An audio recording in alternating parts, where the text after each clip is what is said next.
Ну что, ведем репортаж. Что тут было? А тут, блядь, скоблило. А тут скоблило, а тут вертело.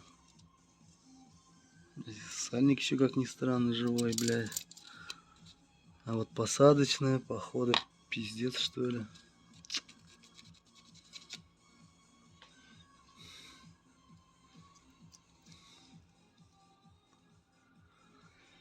Ай, блядь. Проворачивала подшипник в корпусе, блядь. Сука.